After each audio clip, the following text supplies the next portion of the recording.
Seguimos con esta segunda mesa redonda que se llama «Cómo apostar por una industria verde y digital». Nada, muchísimas gracias a Diálogo por contar una vez más con nosotros. Siempre es un placer acompañaros. Y bueno, la primera mesa nos ha puesto en suerte un buen número de temas que yo creo que podemos discutir ahora. En la primera casi estaban un poquito más centrados en el sector energético. Aquí está Pachi, pero bueno, te dejamos estar con nosotros. Aunque vamos a tocar yo creo que muchos más sectores. Entonces nos permite abrir un poco esa mirada, ¿no? Quizá del nicho energético a cómo es también un poco el punto de vista quizá del consumidor, ¿no? De la industria, frente a un escenario, ¿no? Que, como decía Carlos en la mesa anterior, ¿no?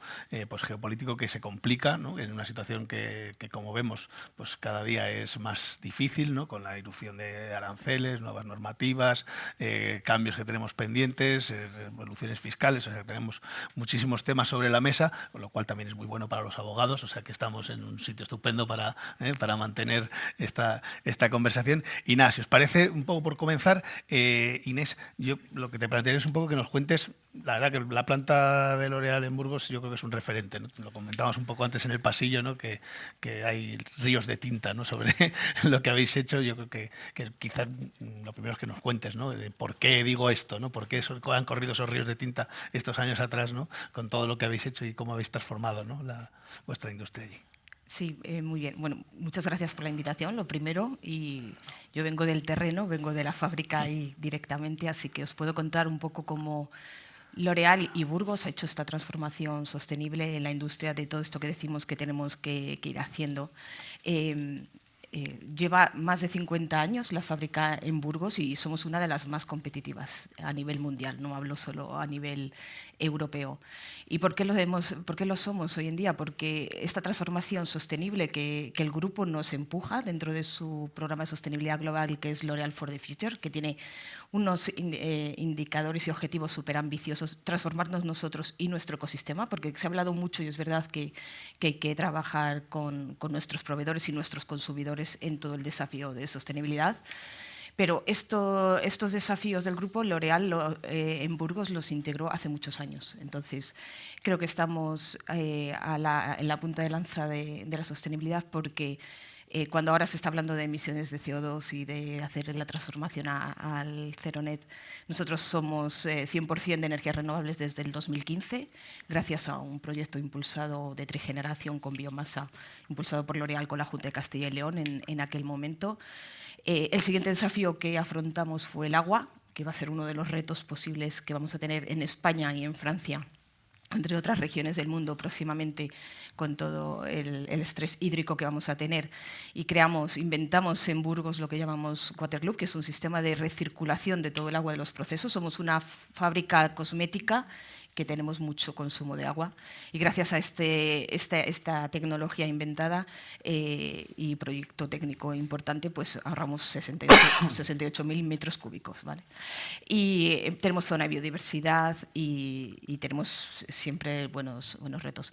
Y esta mañana en la mesa, cuando hablaban de cómo puede ser competitividad esta parte de sostenibilidad, Burgos hizo esa transformación hace tiempo y ¿dónde lo hemos notado ahora mismo? Pues, por ejemplo, nosotros hemos estado protegidos en cuanto a costes de energía por un contrato de 15 años, que había personas que decían que empresas que no tomaban el riesgo.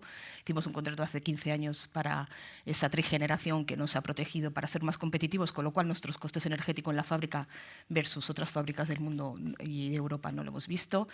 Pero yo creo que se nos olvida un poco el campo de las personas.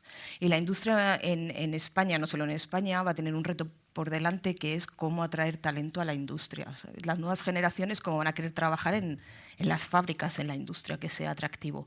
Y yo creo que siendo una empresa y una fábrica responsable es un motor también para atraer buen talento. Gracias a eso yo y otras personas llegamos a la fábrica en Burgos para poder atraer ese talento y poder seguir innovando y siguiendo adelante. O sea que no solo es competitividad en costes lo que te puede traer la sostenibilidad, sino también retención de talento, porque las nuevas generaciones van a querer trabajar en empresas y en industrias sostenibles y responsables. Creo que es una gran competencia. Estupendo, muchísimas gracias, Inés. Pachi, vosotros en materia de sostenibilidad, yo creo que bueno, que también fuisteis de los primeros ¿no? en hacer la revolución verde, ¿no? En este caso, cuando no era evidente lo de instalar aerogeneradores o paneles solares en España, pues os pusisteis a ello, ¿no? ¿Qué se está haciendo ahora? ¿Qué tenéis en el punto de mira? Bueno, vamos a ver. Hombre, a mí me han llamado a la mesa de industria verde y digital porque es de lo que yo hablo, que es de industrias, que a veces se olvida que las empresas eléctricas son empresas de servicios. O sea, nuestra labor principal es acompañar a las industrias en su crecimiento, permitírselo, asegurarles unos precios de energía que puedan ser competitivos, una calidad de suministro que permita la transformación de sus procesos. Es verdad que en el sector eléctrico muchas veces solo se habla del sector eléctrico si necesitamos mecanismos, no necesitamos la de cosas que necesitamos y no nos entiende nadie. Pero en el fondo, y a veces se olvida, y yo creo que lo olvidamos el sector, lo olvida el gobierno, lo olvidan los reguladores. Es decir, esto se trata de aprovechar para la industria la ventaja competitiva que tiene España, que es las renovables, básicamente. Entonces, conforme lo que me comentabas, que ya ha salido el informe Draghi hablando de digital y verde, y que yo coincido mucho con lo que dice, oye, Europa no tiene petróleo, no tiene gas, pero dice más cosas. Es decir, siempre va a tener petróleo y gas más caro que Estados Unidos y China. Porque incluso aunque nos lo vendiesen al mismo precio, nosotros lo tenemos que liquidificar, transportar y regasificar. Y por lo tanto, en eso no vamos. Y luego además nos afectan las crisis, como ha pasado con la guerra de Ucrania. El precio de Estados Unidos de gas apenas se movió, en España afectó a toda la competitividad. Y antes éramos parecidos a la economía americana y ahora la economía americana es un 26% de la economía mundial y nosotros un 17% la Unión Europea. Pero es que antes China era un 5% y ahora son un 17%. La apuesta por lo digital de Estados Unidos es brutal y la otra revolución, todo lo que se va a vender en el futuro, es China. China ha pasado del 5 al 17, no tanto por un tema medioambiental, sino por un tema de competitividad, a producir aquello que se va a consumir en el futuro, que es todo lo verde. Coches eléctricos, baterías, aerogeneradores, fotovoltaicas, etcétera. Y por lo tanto, en eso nos ha ganado y en eso nos ha sacado una ventaja importante. Europa ha sacado ahora la brújula de competitividad, va a sacar el Clean Industrial Deal, pero es un poco como hacemos las cosas, que viene a ser un plan. Y yo creo que hay que mirar, además de los planes, Europa lo que necesita es pasar a la acción. Yo creo que hay que ver qué cosas son importantes para esta transformación, para reducir la dependencia, que es la única forma que tenemos de mejorar la competitividad y dejar de depender de otros países y tener una economía más resiliente. En este sentido, yo plantearía dos cosas y para pasar a la acción. Uno es, o sea, dos palabras, ¿no? Acción, acción, acción, industria, industria, industria. Los fondos para la industria.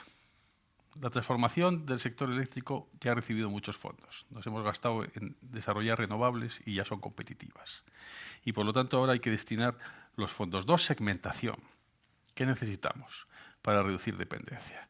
Allí donde sea electrificable, todo aquello de menos de 500 grados es electrificable.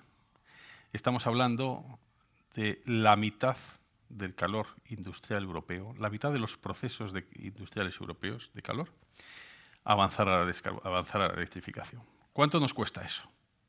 Por poner una cifra. Claro, un sistema de calor con gas tiene que invertir en caldera y almacenamiento térmico, además de lo que ya tiene. Eso me genera una inversión. En España para esto es muy competitivo. Tenemos 2.500 horas aproximadamente al año que el coste de la electricidad por las renovables es inferior al coste del gas y CO2. Con eso recuperan parte de la inversión. Total faltan a nivel europeo 50.000 millones. España es el 10%, 5.000, 6.000, 7.000 millones. ¿Cuántos son 50.000 millones? El año pasado, importación de fósiles 60.000 en España. Un año de importación. El año pasado, recaudación de CO2 europea, 44.000 del impuesto de CO2.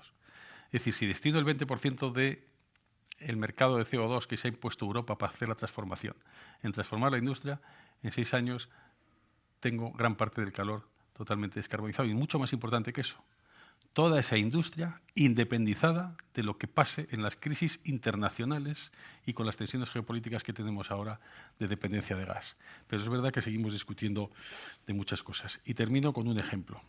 De nada, con un ejemplo, no, con otra realidad. De nada nos vale tener renovables baratas si no conectamos a la industria con ellas. Sacó a ELEC ayer los datos del 2024. Son apabullantes los datos de solicitudes de acceso. Para que os hagáis una idea, en el 22 a la red querían conectarse 5 gigavatios.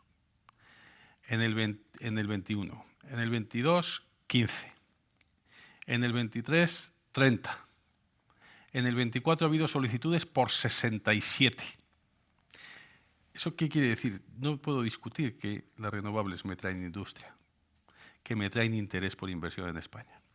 De esos 67 hay centros de datos, hay todo, pero 18 son industrias. Es una barbaridad. 18 son industrias. Para que os hagáis una idea, la industria que hay en España conectada en media y alta tensión, en estos momentos podemos estar hablando de los 30-40 gigas. Fijaros la magnitud, es decir, más de un 30-35% de crecimiento de esa industria. Hemos dicho que sí al 10%, porque no hay redes. Entonces, si no hago los caminos para que las industrias puedan acceder a lo que es el tesoro de la independencia energética y la estabilidad de precio a largo plazo, si no tengo esas redes, pues no puedo aprovechar la oportunidad energética. Y esas industrias, lo siguiente que te preguntan es, ¿dónde me puedes dar energía a estos precios y a este plazo que no sea en España? Miran la segunda opción dentro de las fábricas que tienen en los demás países europeos. Estupendo. Muchas gracias, Pachi. Bueno, Joan, Pachi ha entrado ya al turrón, o sea, directamente a la competitividad. Entonces, ya no sé si preguntarte, bueno, vosotros sois fabricantes de lavadoras industriales, ¿no? Y además con presencia prácticamente en los 5 continentes, ¿no? Vamos, en Estados Unidos, ¿no? China, o sea, estáis en medio mundo. Entonces, a la hora de decidir dónde fabricar, dónde no fabricar, ¿cómo hacéis? ¿Qué miráis? O sea, estáis viendo pues, un poco lo que comentaba Pachi, ¿no? Que la situación es complicada en España. En fin. Bien, pues nada, brevemente, gracias a Diálogo, gracias a Cuatro Casas por acogernos aquí y a todos los asistentes por estar aquí con nosotros. Sí, básicamente nosotros explicitamos nuestro propósito, ¿no? Y esto cambia un poco la compañía, que es ser un referente creando impacto positivo en las personas y en el planeta. Entonces, obviamente, queremos generar riqueza en primer lugar, cuanto más mejor y ser el máximo de rentables, pero hacerlo cerca de nuestros clientes, en los mercados en los que vendemos.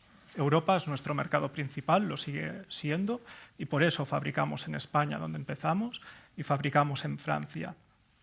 ¿Esto qué nos aporta o qué sentido tiene, ¿no? Pues tiene sentido porque nos permite crear un ecosistema alrededor nuestro, ¿no? ¿Y esto ecosistema qué quiere decir? Colaboradores directos, todo lo que empleamos, todas las pymes que se nutren de nosotros, ¿no? Y cómo esto nos permite acortar la logística y ser mucho más resilientes. Tenemos proveedores muy cercanos. ¿Qué sucede? Que cuando tenemos crisis, ¿no? La crisis de componentes, de suministros, nuestros competidores no podían servir máquinas. Daban plazos de entrega de 1 año o más. Nosotros pudimos servir. Lo pasamos mal, muy mal. Fue complicado. Pero ese ecosistema funcionó. De eso se trata, ¿no? De cómo nos adaptamos no solo a nivel medioambiental, a nivel social y a nivel de competitividad. Obviamente, otra parte relevante es el posicionamiento del producto, el posicionamiento de la marca. El producto hecho en Europa no puede competir bajo los mismos criterios con el producto fabricado en países emergentes, en Asia.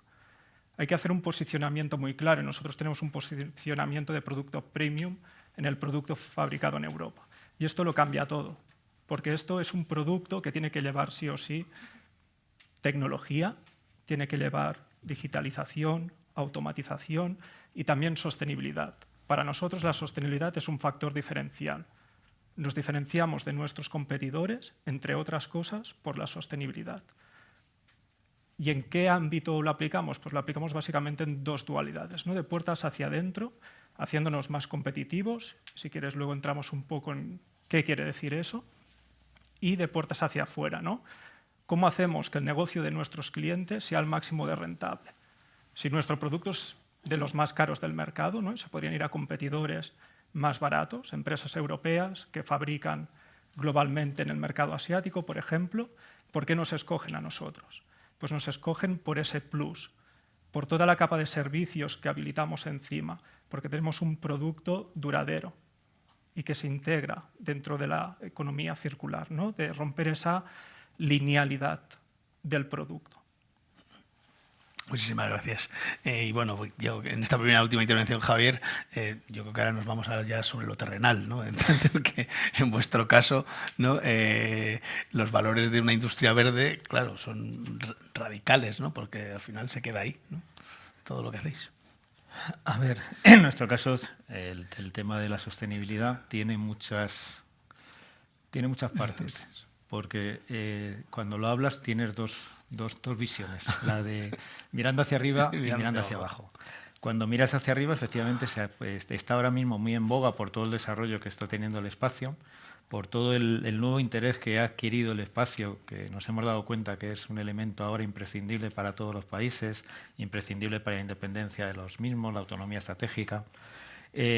Ahí ha surgido que con la proliferación que hay de constelaciones, pues existe una necesidad de hacer una, no sé si regulación o unas directivas que son más complejas porque tienen que ser a nivel internacional. O sea, el espacio, digamos que no lo puedo delimitar a un país, tiene que ser una situación mucho más amplia, y eso lo que viene asociado es a una serie de reglas que ya existían. No es que el espacio haya sido el salvaje oeste, donde todo el mundo ponía lo que quería y tal, no, ya existían las reglas, pero esas reglas hay que actualizarlas y ponerlas. Y todo eso no solamente está dando lugar a una serie de recomendaciones sobre que los satélites que lanzamos ya no sean combustibles, sino que utilicen energía eléctrica como para llegar a las órbitas.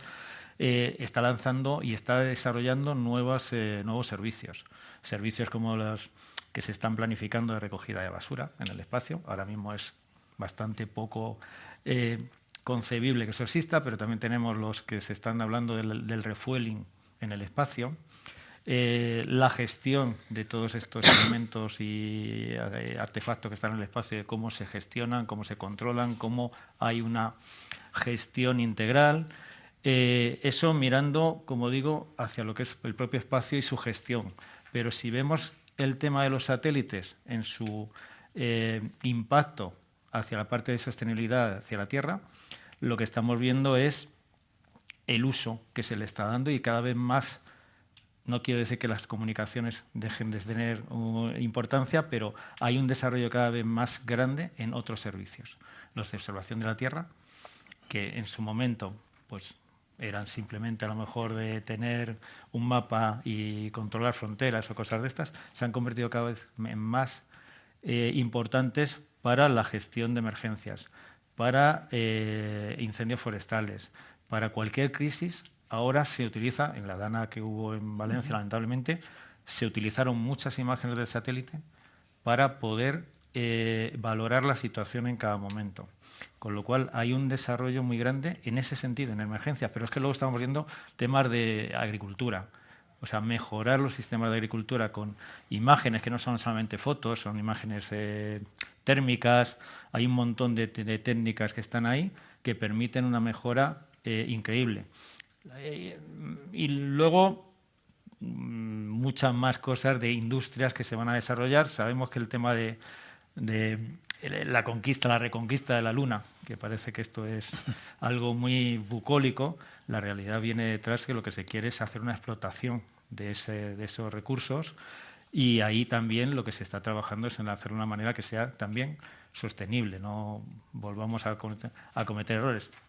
Cierto es que con el cambio que se ha producido ahora en Estados Unidos, también vamos a asistir a un periodo donde esa sostenibilidad va a pasar al segundo plano, porque va a estar mucho más marcada el tema de dejar hacer como sea, que realmente pensar en lo que va a ocurrir a futuro. Pero bueno, nosotros por ahora en Europa seguimos planteando algo en una línea de sostenibilidad, que no sabemos, o yo no sé, si en algún momento eso bajará un nivel, porque tendremos que ponernos también al nivel de los otros para poder seguir siendo competitivos. Y déjame que abra ahí un poco el debate, ¿no? Ya entre todos, porque, claro, hay una regulación pendiente, ¿no? Hablaba antes Pachi, ¿no? Del paquete industrial europeo que vendrá el día 26, pero solo viene como comunicación, o sea, no hay propuesta legislativa. En principio es una declaración de intenciones, igual que lo fue la brújula de competitividad también hace 2 semanas, ¿no? O sea, estamos en el momento del que parece que falta esa acción que comentaba, ¿no? Frente a un país donde estamos viendo prácticamente cada día órdenes ejecutivas, ¿no? Ya nos estamos acostumbrando, yo creo que todos identificaríamos ya la firma de Trump, la viéramos donde la viéramos, en cualquier sitio, ¿no? Seríamos capaces de identificarla de tantas veces que la hemos visto, ¿no? Es decir, que estamos viendo acción frente a una reacción que no acaba de llegar, ¿no? Entonces, os plantearía un poco qué se necesita, ¿no? ¿Qué estáis viendo desde vuestras compañías que se necesita para mejorar ese nivel de competitividad? No sé si es en la parte solo verde, si es en la parte digital. ¿Qué veis que nos haría falta para que esa acción de verdad sea una realidad y no lleguemos a esos momentos, ¿no? Como en la anterior mesa, ¿no? De deslocalización, sino que se pueda mantener esa resiliencia de los puestos de trabajo, ¿no? Ponía antes Marcos el ejemplo de Arcelor, ¿no? Arcelor recibió 450 millones para ese proceso de descarbonización y al final ese proceso de inversión, incluso aún así, y aún estando en el país en el que estamos, esa inversión está en el aire a día de hoy, ¿no? Pese a que tuvo también las ayudas públicas necesarias. Es decir, que todavía no pequemos de triunfalismo, ¿no? Porque también tenemos casos que no acompañan o que no acaban de salir, ¿no? Entonces, ¿qué veis en vuestros sectores? ¿Qué podría hacer falta? No sé, Inés, tú estás gestionando una planta día a día, ¿no? O sea, ves el coste, las situaciones, las realidades vamos, al pie del cañón. Sí. Entonces, ¿qué necesitas? Bueno, en cuanto a qué poner sobre la mesa para seguir siendo competitivos y evitar. Mira, nosotros hemos tenido este año un caso que la gente de la fábrica tenía pánico y es... nosotros somos una fábrica de productos profesionales para peluqueros y desde Burgos se fabrica toda la marca Kerastas, que no sé si alguien la conoce, para el cuidado capilar. Igual hay alguien que no la conoce, pero vamos. Bueno, no lo sé. Pero bueno, vayáis donde vayáis del mundo, todo Kerastas se fabrica desde Burgos. Entonces siempre ha sido un orgullo el Made in Spain en esta marca como ventaja competitiva para los clientes. Pero este año justo el grupo se ha planteado fabricar Kerastas en China. O sea, esto que parecía que era hay marcas como Lancôme, Yves Saint Laurent, que yo creo que sí, por ahora no está fuera del debate del grupo de llevarse esas marcas, el Made in France a China. Pero es la primera vez que los travel size, los tamaños de viaje pequeños, se van a fabricar en China. Y entonces hemos perdido un poco el Made in Spain en el mercado chino, que por ejemplo nosotros para nuestra fábrica es nuestro cliente número 1 China. Nosotros exportamos el 95% de la fábrica, el 5% solo se queda en España, Portugal, y el 13% va a China a día de hoy. Somos un poco el caso inverso, ¿no? ¿Y por qué ha decidido esto? Primero, costes, una de las partes, pero sobre todo también agilidad. ¿Vale? Agilidad en un sector de la belleza, como es L'Oréal, en el que hay mucho cambio de tendencia en el mercado. Entonces, si no podemos competir en costes un poco en el día a día, nosotros hemos decidido que nuestra prioridad número 1 no sea el OI, como es un poco en toda la industria, el coste te lo da el OI, sino el servicio. ¿Por qué? Porque pierdes más, es más importante el coste de oportunidad de no vender un Kerastase si no lo tienen, o que el peluquero no puede hacer una coloración porque no tiene nuestro número 5 de Majirel, que el coste que eso supone. Entonces estamos transformando y llevamos años con una mentalidad de agilidad y de servicio para posicionar nuestros mercados a disposición del consumidor final, de los peluqueros, de las farmacias, para no tener ese coste de pérdida de oportunidad en comprar el mercado. Entonces yo creo que ahí, y la fábrica de Burgos, a mí cuando me preguntan por qué funciona tan bien, y es una fábrica en la que el grupo sigue apostando y hace un montón de inversiones, y nosotros vamos a hacer una ampliación de la fábrica este año, creo que la clave para ser competitivos, aparte del coste, es saber lo que necesitan tus consumidores y tu mercado. Un poco lo que decía Joan, y enfocar nuestra competitividad a eso. En nuestro caso es el servicio, en hacer productos responsables, y el poner a disposición de los peluqueros ese producto para que puedan hacer su trabajo. Yo creo que ahí tenemos mucho que ganar, y sobre todo porque yo lo he visto, no es la primera industria en España en la que trabajo, los equipos españoles para eso son súper comprometidos y no es, yo veo mis colegas de las fábricas alemanas, francesas, que sufren más que nosotros. En España la gente, si entienden los porqués o donde yo he trabajado, te dan ese plus para hacer cambios constantemente. Gestión del cambio no es un problema y poder adaptarte a tu mercado, por lo menos nosotros como un mercado de la belleza que cambia cada año, renovamos un 25% del catálogo, es muy dinámico, es muy dinámico. Entonces yo creo que es una ventaja competitiva el saber en qué te tienes que enfocar para el consumidor final. Pachi nos lo ha dicho antes un poco también. Él veía que necesitaba acción, acción y acción, ¿no? Sí, totalmente. O sea, yo creo que y tener las cosas claras, se debate al mismo nivel de relevancia muchísimas cosas y se gastan muchísimos esfuerzos, a veces en mejoras incrementales muy pequeñas. Y yo creo que falta unas líneas de acción muy claras, ¿no? Y en materia energética, que me parece que el daño industrial que ha hecho, porque no hay que olvidar que el peso industrial, la pérdida de peso industrial europeo y la pérdida del peso económico europeo en el mundo se ha dado en un contexto fósil. Eso es un hecho, con mucha más vulnerabilidad que otros países. Entonces, si quieres ir a autonomía, tendrás que pensar, autonomía energética, ¿qué 6 cosas necesito para acelerar esto? Y yo creo que las hemos comentado. Y luego, que Europa es lenta y nos cuesta mucho ponernos de acuerdo y nos gusta mucho hacer cosas nuevas que tenemos que digerir. Por eso hay departamentos de regulación en todas las empresas energéticas, ¿vale? Porque tiene que haber alguien que digiera todo eso. ¿Y qué pasa con las normativas del pasado que me impiden dar pasos al futuro? ¿Qué pasa con las cuerdas que tenemos atadas de alguna forma a la cintura que nos impiden avanzar? Y yo creo que eliminar las barreras del pasado muchas veces es mucho más importante que diseñar nuevas normativas para el futuro. Yo cuando estamos ahora con los debates de los aranceles de Trump, yo estoy convencido, y fíjate que esto, Draghi en Financial Times este domingo escribió un artículo en este mismo sentido, diciendo, ¿qué preocupación tengo yo con los aranceles de Trump si Europa se ha puesto aranceles a sí misma a sus propios productos? Es decir, Europa tiene aranceles inversos. El 40% de la factura eléctrica en Europa son impuestos y el 10% en Estados Unidos. Entonces, ¿cómo puede ser que yo quiera ganar la autonomía energética, que tenga que descarbonizar industria para que consuma electricidad que la produzco de forma nacional y me independice de las crisis, y la electricidad tenga 61 euros de impuesto, por ejemplo, en España, y el gas 16? Son más altos los impuestos que el precio del producto. ¿No suena raro? ¿No suena que yo tengo que revisar? Y es que esto lo dice Draghi. Yo os voy a decir una cosa. Mira, en Iberdrola pagamos 70 impuestos. 62 son europeos. Llevamos 20 años en Estados Unidos. 62 de los 70 impuestos son europeos. El 7% que incrementa el precio de la electricidad. No es un arancel. El impuesto especial a la electricidad, que son 8 euros megavatio hora, no es un arancel inverso. Entonces yo creo que la limpieza, yo creo que el Clean Industrial Deal va a ir bastante por ahí, pero Europa no tiene capacidad fiscal. Y lo único que tiene que pedir es por favor a los países que miden en sus casas. Y por lo tanto ahí Europa empieza a desquebrejarse, porque cada país hará lo que buenamente quiera, lo que buenamente pueda. Y yo creo que eso, lo primero es no dejar de hacernos daño a nosotros mismos y lo que decía con la apuesta. Luego España está con el debate nuclear. Si tengo esa petición industrial y soy incapaz de darle con redes, pero vamos a suponer que soluciono el tema de las redes, porque se tiene que solucionar, porque estoy llevando inversiones a otro país, millonarias, con empleo y con impuestos para servicios del futuro. Y me he demostrado además con eso que las renovables me traen industria. ¿Esa industria qué va a necesitar? Energía firme. ¿Tiene sentido cerrar energía firme sin emisiones en España?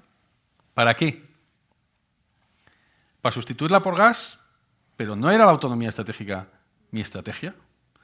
¿Qué ventaja tengo yo? ¿Por qué me va a venir a mí la industria España para depender de gas? Me iré a Estados Unidos para eso, que van a tener siempre precios más baratos que nosotros. Entonces yo creo que eso debe llevar a una flexión. ¿Y quién cierra? Que el otro día se comentaba quién cierra. Como estamos aquí, España y Francia, España tiene el doble de impuestos a las nucleares que Francia. Se explica muy fácil. 28 euros megavatio de impuesto a la nuclear con un precio futuro de 57.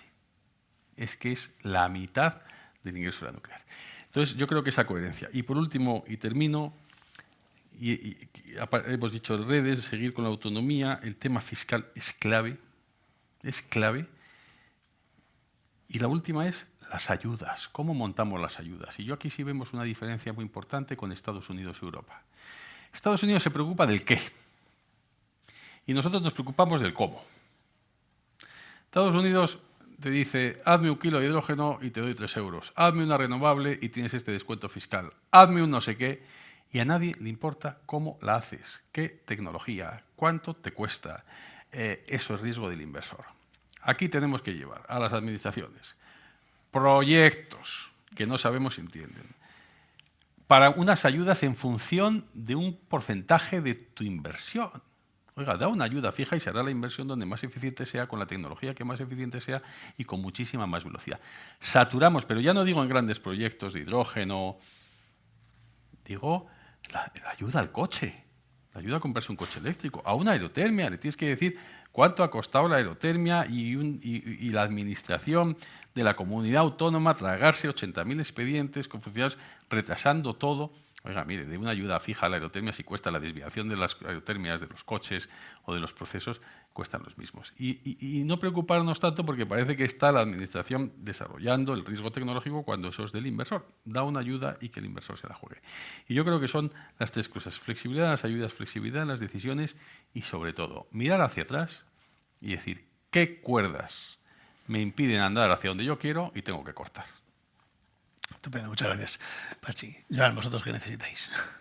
¿Qué necesitamos? Pues bueno, puedes hacer una lista añadir, también como ¿no? Pachi. Después de la intervención, pero básicamente a menudo yo creo que nos sentimos en general, ¿no? Que pese a estar siempre en el grupo de cabeza, por así decirlo, ¿no? Y habernos autoimpuesto por principios, si tú quieres, ¿no?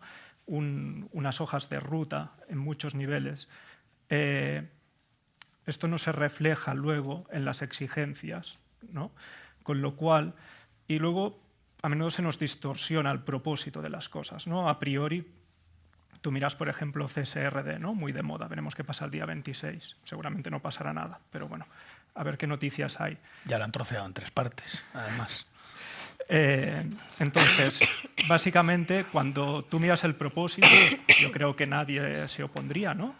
Que nos podamos comparar de igual a igual, transparencia a los usuarios, a los clientes, a los inversores, con lo cual el propósito, por así decirlo, ¿no? La intencionalidad es buena, ¿no? Y esto es lo que todos compramos, es decir, sí, estamos de acuerdo en esto.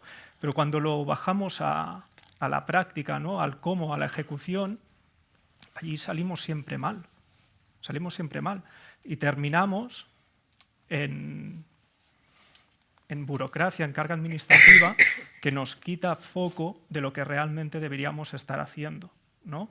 Seguimos atrapados, digamos, en ciertas pantallas que deberíamos ya de haber pasado, ¿no? Antes lo comentábamos en la pausa, ¿no? Seguimos hablando de la mitigación del cambio climático, que está muy bien, pero es que esto es higiénico, esto ya se da por hecho, o sea, lo que tenemos que hablar es de la adaptación al cambio climático. El cambio climático es una realidad.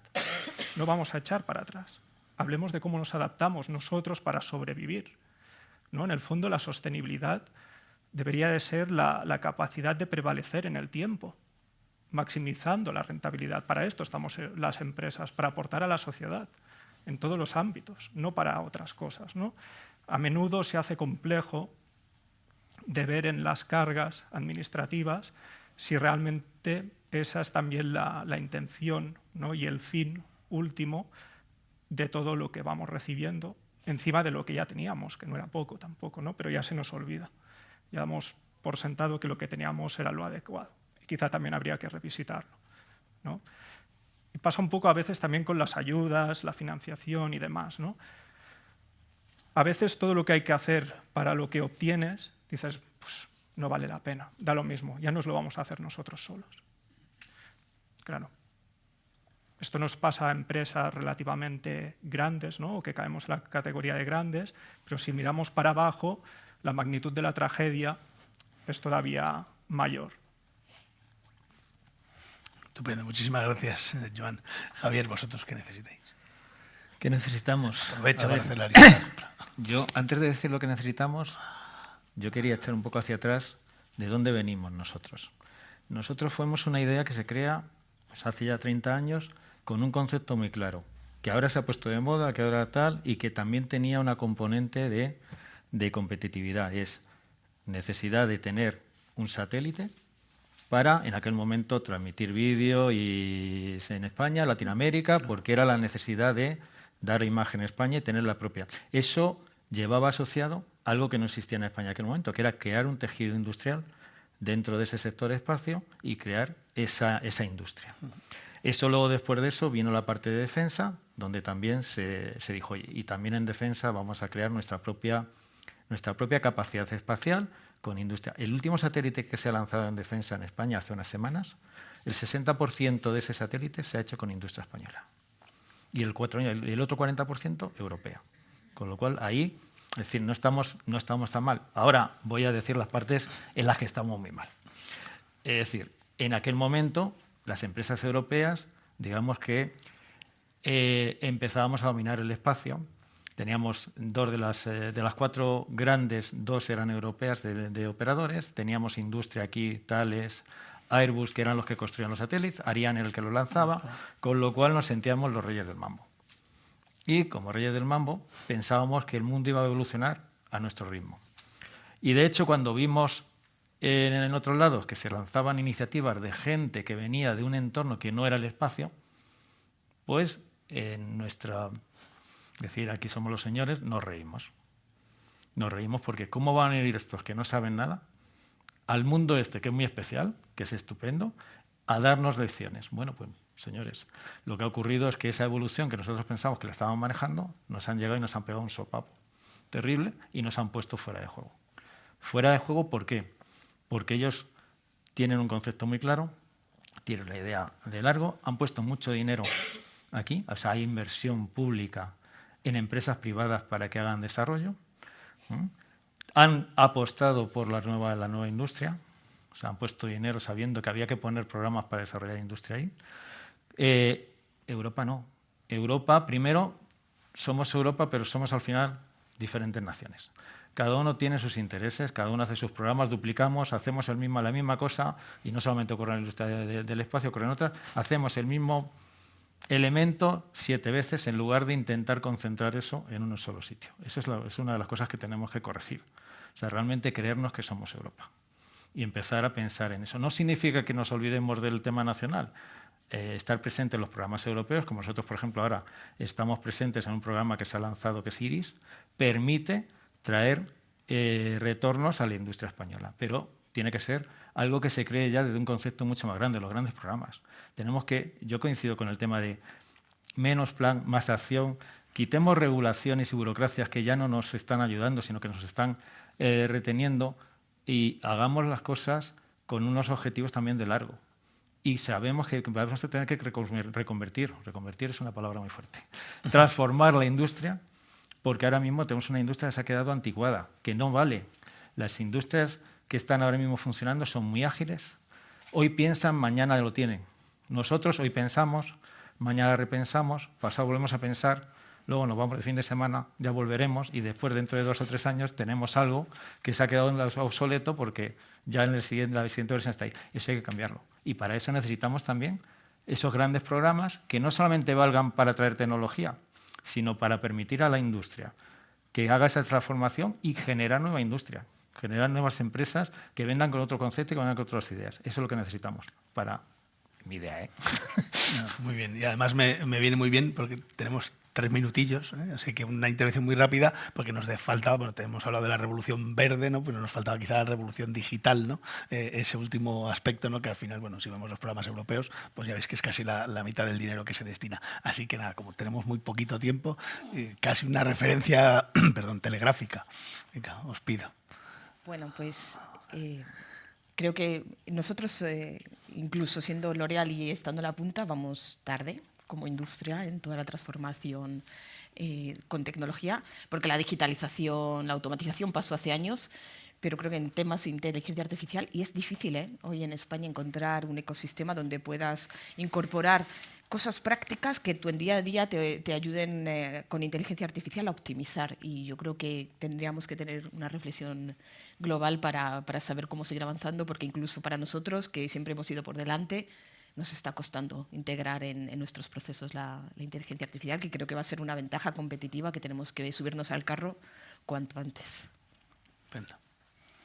Bueno, yo creo que lo hemos comentado, yo diría 3 cosas. Es decir, Europa, no penalices a tus productos, haz todo lo contrario. Europa, sin redes, tu ventaja competitiva y tu autonomía es una ilusión, nunca podrás acceder a ella. Respecto a nuclear, ya lo hemos comentado, nos abrazamos, cerrar la nuclear es abrazarse a la dependencia, contrario a la estrategia, y en las ayudas moviliza y acciona a tu industria hacia la autonomía y déjales decidir y actuar rápido. Retomo el tema digital. Yo creo que el vector digital es un gran generador de impactos sociales. Me explico, ¿no? Nosotros cuando ecodiseñamos nuestros productos lo hacemos básicamente a nivel social pensando en que sean fabricables por personas con diversidad funcional. El 15% de la población mundial tiene a día de hoy algún tipo de diversidad funcional, con lo cual los tenemos que enclavar en nuestras factorías y por el otro lado pensar que ese producto sea capaz de ser utilizado en casa del cliente. Allí toda la capa digital, inteligencia artificial, obviamente ergonomía más clásica también, automatización y demás, juega un papel crucial, ¿no? Pero yo creo que el impacto social es mucho más relevante que el impacto medioambiental. El planeta no tiene ningún problema consigo mismo. El único problema somos nosotros. Y el problema lo tenemos con nosotros mismos. Con lo cual hay que poner el foco allí.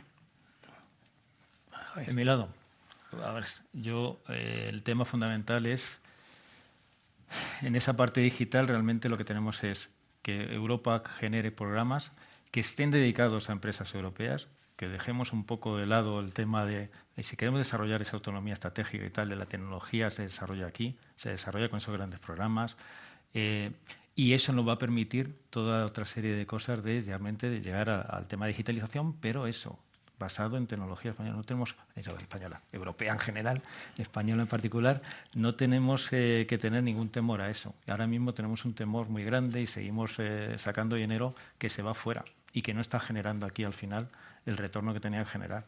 Y tenemos que pasar esa etapa. Ya digo, los grandes programas ahora han prometido 50.000 millones para el siguiente periodo presupuestario solamente para espacio.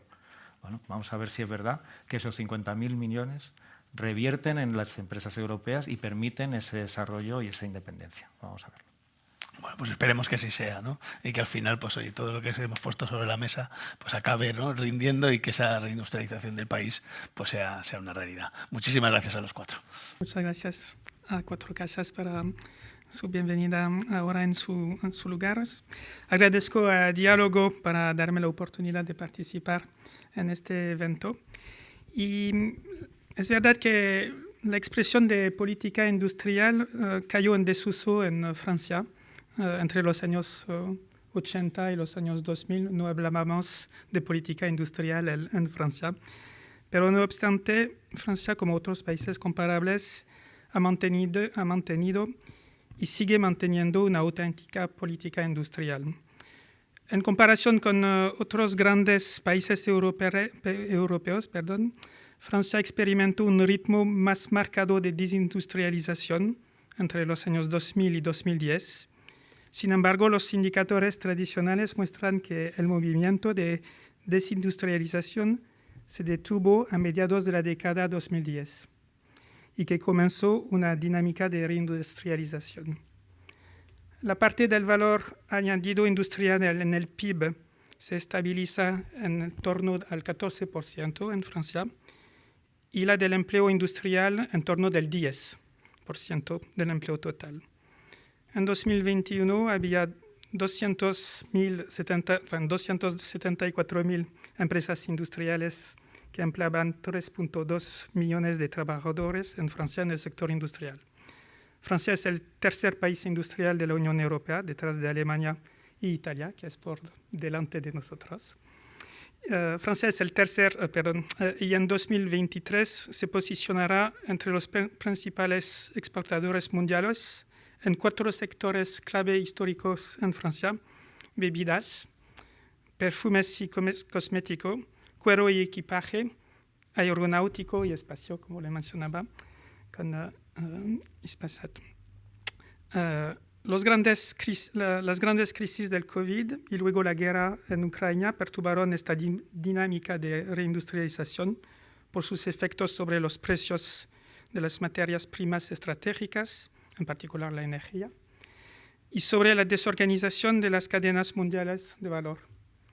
A pesar de estos obstáculos, la reindustrialización parece estar recuperando impulso después de la crisis, según los indicadores tradicionales. La reindustrialización es por tanto un eje importante de la política económica francesa, que combina un refuerzo de la competitividad de costes de Francia, inversiones orientadas a los sectores y tecnologías del futuro, y el establecimiento de un marco favorable a la instalación de nuevas empresas, en particular mediante la simplificación de los procedimientos, pero hay mucho trabajo, lo sabemos, que hacer. Además, en los últimos 10 años, las políticas industriales se han vuelto aún más explícitas, con un relativo consenso sobre los objetivos que se supone que persiguen, un sistema de producción más competitivo, en particular mediante la innovación, que es un tema muy importante, más respetuoso con el medio ambiente y más protector de los intereses soberanos, otro tema de autonomía industrial que hemos mencionado. La independencia nacional, o al menos europea, es también una cuestión recurrente. El gobierno francés ha adoptado recientemente varias estrategias para reforzar esta reindustrialización, apoyando al mismo tiempo a sectores clave para nuestra autonomía estratégica y permitiendo que nuestra industria se transforme. Yo sé que son planes, pero hay que agilizar también. No voy a hacer el detalle de estos 2 planes. En primer lugar, teníamos el plan France Relance, lanzado en 2020 para reactivar la economía frente al choque del COVID. France Relance es un plan de reactivación excepcional de 100.000 millones de euros en torno a 3 componentes: transición ecológica, competitividad y cohesión. Este plan cuenta con un apoyo financiero de 40.000 millones de euros de la Unión Europea, que es más o menos la mitad de lo que recibió España. Y nos ha permitido desarrollar nuestros sectores estratégicos y reducir nuestras cadenas de dependencia. El segundo plano se llama Francia 2030, no sé si lo conoce o no, y fue creado en 2023 para continuar los esfuerzos de reindustrialización de Francia y preparar la industria francesa para 2030 con un ambicioso plan de 54.000 millones de euros. No voy a hacer el detalle de estos planes, pero estoy a su disposición si necesitan más informaciones.